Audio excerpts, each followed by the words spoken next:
बिस्मिल्लाहिर्रहमानिर्रहीम। अस्सलाम वालेकुम रहमत उल्लाह। आप देख रहे हैं रूहानी बुक यूट्यूब चैनल में। हूँ मुफ्ती बिलाल अहमद कादरी। अल्हम्दुलिल्लाह आज 18वीं तरावी और इसी की निस्बत से आज 98वें पारे का खुलासा लेके आपके सामने हाजिर हुए हैं। अगर आपने अभी तक हमारा चैनल रूहानी बुक सब्सक्राइब नहीं किया, इसको सब्सक्राइब कर लें, साथ बेल आइकन के बटन को दबा लें ताकि हमारी आने वाली तमाम लेटेस्ट वीडियोज़ आपको बर वक्त मिल सके। तो शुरू करते हैं 98वें पारे का खुलासा। तो 18वां पारा जो है ये सूरत मोमिनून से शुरू होता है और सूरत मोमिनून के अंदर कुल 118 आयात हैं और ये सूरत मक्की सूरत है।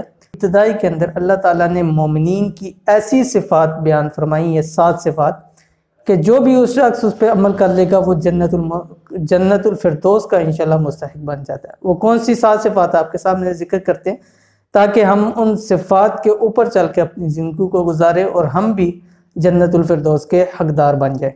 नंबर 1 है सच्चा ईमान, यानी ऐसा ईमान जो रिया और निफाक से पाक हो।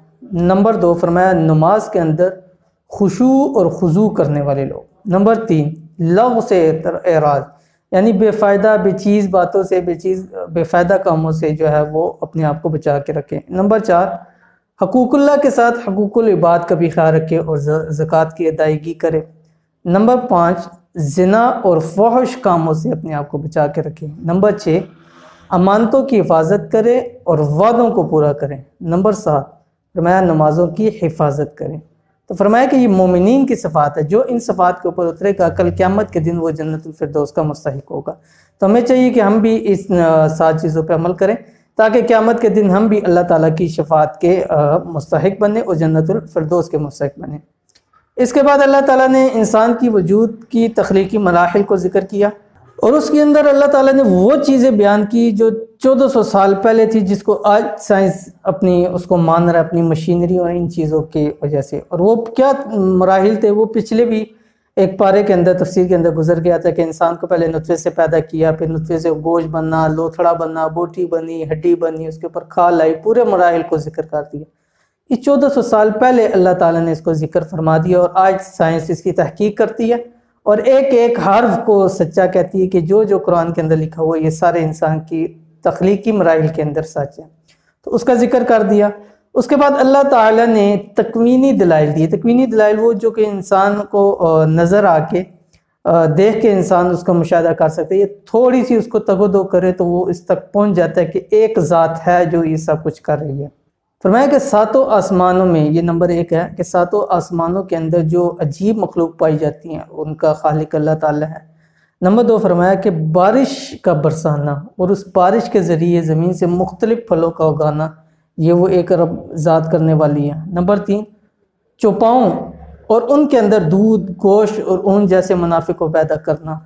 इसके बाद अंबिया के किस्सस को जिक्र कर दिया और उस अंबिया के किस्सस के अंदर हज़रत नूह अलैहिस्सलाम, हज़रत हूद, हज़रत सालेह अलैहिस्सलाम, हज़रत मूसा, हज़रत हारून अलैहिस्सलाम, हज़रत इब्न मरियम अलैहिस्सलाम के वाक़यात को जिक्र कर दिया और उन सब की दावत को बता दिया कि सब की दावत का मकसद क्या था, ला इलाहा इल्लल्लाह, के अल्लाह ताला की माबूद को।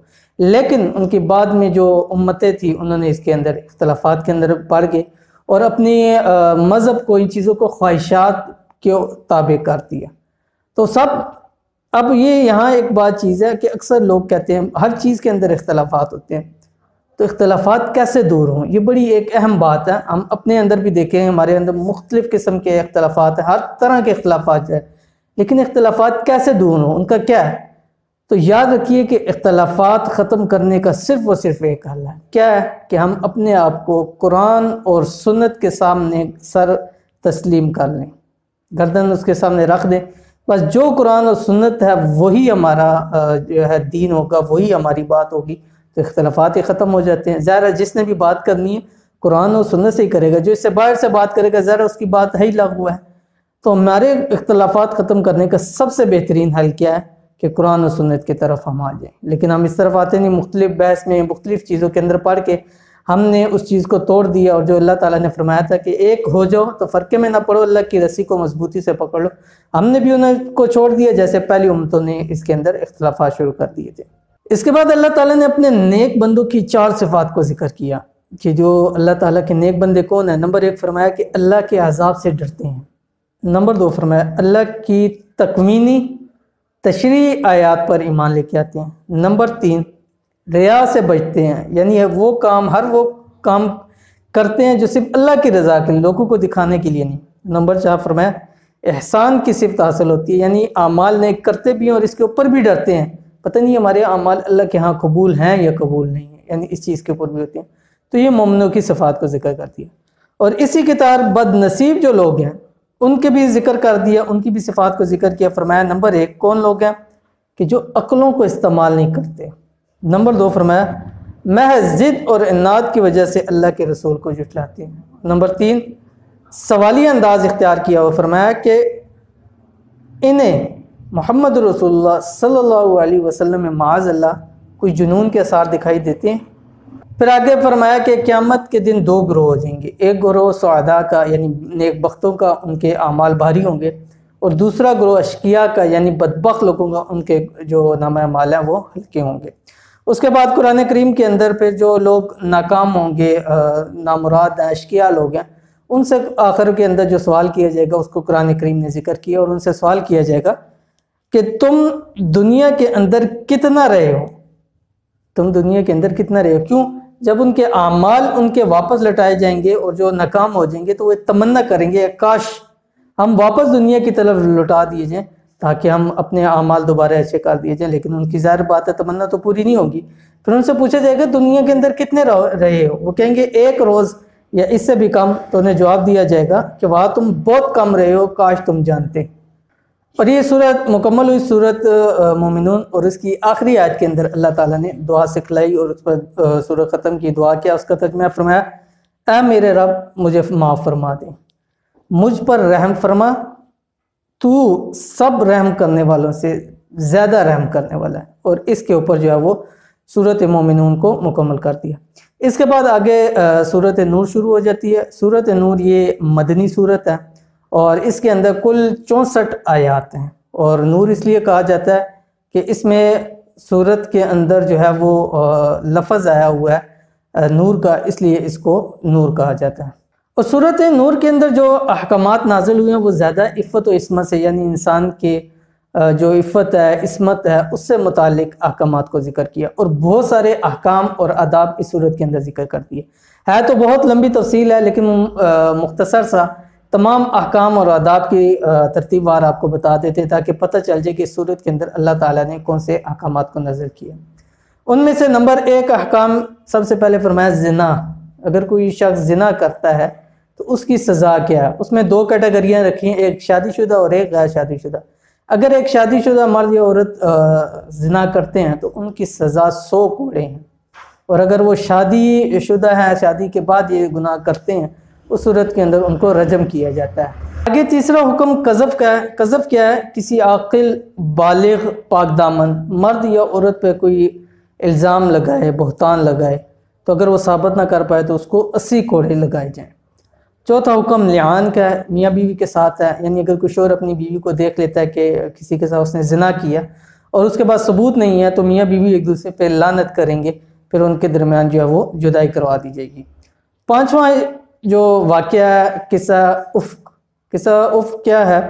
افک کا معنی ہوتا ہے جھوٹا اور بہتان، یعنی جھوٹ یا بہتان لگانے کو افک کہا جاتا ہے۔ اور یہ حکم اس وقت نازل ہوا جب منافقین نے حضرت عائشہ صدیقہ رضی اللہ تعالی عنہا پر بہتان لگایا، اور کچھ مسلمان جو ہے وہ بھی اس کے اندر تھے، جو اس میں شامل تھے، تو اس بارے میں اللہ تعالیٰ نے یہاں پر 10 آیات جو ہے وہ نازل فرما دی اور حضرت عائشہ کی برات کو نازل فرمایا۔ اور واحد حضرت عائشہ رضی اللہ تعالیٰ عنہ جن کی پاکدامنی میں قرآن کریم کے اندر 10 آیات کو اللہ تعالیٰ نے جو ہے وہ نازل فرمایا، اور مسلمانوں کو بھی تنبیہ کی کہ ایسی باتوں سے پڑھنے سے آئندہ گریز کریں۔ اس کے بعد آگے نمبر 6 گھر میں داخل ہونے کے کچھ احکامات اور آداب کو ذکر کر دیا، اور فرمایا کہ بلا اجازت کسی گھر میں داخل نہ ہو، اور اگر گھر میں اپنے بھی داخل ہوں تو مستحب یہ ہے کہ وہ سلام کر کے داخل ہوں۔ اس کے بعد فرمایا کہ نمبر 7 کے اندر نظریں جھکا کر رکھیں، اور یہ جو احکام ہے، حکم ہے، یہ مرد اور عورت دونوں کا ہے کہ مرد اور عورت دونوں اپنی نظروں کو جھکا کے رکھیں اور اپنی شرمگاہوں کی حفاظت کریں۔ نمبر 8 فرمایا کہ ایسا کوئی شخص ہے، مرد ہے، عورت ہے، غلام ہے، اگر وہ حقوق زوجیت ادا کر سکتا ہے تو ان کی شادی کرا دی جائے تاکہ وہ زنا و ان چیزوں سے بچ سکیں۔ नंबर 2 हराम ज़रिए माश की तरदीद करी, क्योंकि मुशरिकीन के अंदर कुछ ऐसे थे बाज़ लोग जिन्होंने लोंडियाँ सिर्फ इस वजह से पाली हुई थी कि वो हराम काम यानी ज़िना के अंदर उनको इस्तेमाल करते थे, किराए पे दी जाती थी और उनसे ज़िना किया जाता था। इस ज़रिए माश को भी तरदीद कर दी और फरमाया कि हराम काम है, इससे अल्लाह ताला ने इसको हराम करार दिया गया। उसके बाद यहाँ पर बीच में अल्लाह ताला ने 2 मिसालें ज़िक्र की। अहकाम और आदाब तो 4 हैं, लेकिन उसके अंदर 2 अल्लाह ताला ने मिसालें बयान की। उन मिसालें के बाद फिर कुछ आदाब बयान कर दिए। मिसाल ईमान वालों की और इसके साथ जो लोग मुनाफिक है, काफिर है, उनकी मिसाल दी। फरमाया कि जो ईमान वाले हैं उनके दिल के नूर को चिराग के साथ तशबीह दी, और जो काफिर लोग हैं उनके इस चीज़ को शराब के साथ। शराब क्या है? जैसे कोई शख्स चला जाए जहाँ पे मट्टी होती थी, सहरा के अंदर चला जाए, तो उस सहरा के अंदर दूर से देखने से ऐसा पता लगता था कि पानी है, लेकिन जब करीब जाते थे तो वो मट्टी होती थी, ऐसे चमक रही होती, पानी महसूस हो, उसको शराब कहते हैं। तो फरमाया कि इनकी मिसाल ऐसी है जैसे शराब है कि दूर से देखते हैं कि पानी है, लेकिन जब करीब जाएंगे तो वहाँ उनको शराब नज़र आएगी और उनकी जितनी तमन्ना दिल की थी वो सारी वहाँ पे ख़त्म हो जाएंगी। इनके बाद फिर अल्लाह ताला ने आखिर में 3 मज़ीद अहकामात को ज़िक्र कर दिया। नंबर 1 फरमाया कि छोटे घरों, छोटे बच्चों में और उन घरों के वाले से जहाँ ग़ुलाम और लोंडियाँ होती हैं कि उनको चाहिए कि 3 औक़ात में अगर कमरों में दाखिल हों बड़ों के, तो वहाँ क्या करें? पहले दस्तक दें। 3 औक़ात कौन से ज़िक्र किए? नंबर 1 फरमाया नमाज फजर से पहले, और दूसरा फरमाया दोपहर कैलूला के वक़्त, और नंबर 3 फरमाया कि इशा के बाद। नंबर 2 बतलाया, ये जो बाकाया 3 रह गई थी उसमें से नंबर 2 है हुक्म बतलाया कि जब बच्चे बालुग हों तो उनको कहें कि दूसरे बालिग अफराद की तरह घर में दाखिल होने पर अपनी आमद की इत्तला दें। यानी कि कोई बड़ा शख्स घर में आता है, ज़रा ख़वातीन है, हर कोई किस हालत में होता है, तो चाहिए कि अपनी आमद की इत्तला दें, चाहे वो जूतियों के साथ हों या खांसी के साथ ऐसे हों या जूतियों के साथ, किसी भी सूरत के अंदर ये अहकाम है, हुक्म है कि इस तरह करके घर के अंदर दाखिल हों। और नंबर 3 फरमाया कि वो औरतें जो बूढ़ी हो चुकी हों, अगर वो पर्दे के ज़ायद कपड़े उतार दें तो उन पर कुछ गुनाह नहीं है। तो इन आयात के ऊपर यहाँ पे सूरत जो है वो सूरत नूर मुकम्मल हो जाती है, और 18वें पारे की हमारी अल्हम्दुलिल्लाह तफसीर मुकम्मल होगी। तो इंशाअल्लाह उल अज़ीज़ उम्मीद करते हैं कि आपको वीडियो पसंद आई होगी। वीडियो पसंद आए तो इसको लाइक कर दें और दोस्त अहबाब के साथ शेयर करें। मिलेंगे इंशाअल्लाह उल अज़ीज़ फिर नेक्स्ट किसी अच्छी वीडियो के अंदर, तब तक के लिए इजाज़त दीजिए। अल्लाह हाफिज़। Thanks for watching. Don't forget to like, subscribe and share. मज़ीद वीडियो देखने के लिए हमारा चैनल सब्सक्राइब करें, घंटी का बटन दबाएं और नई वीडियो से बाखबर रहें।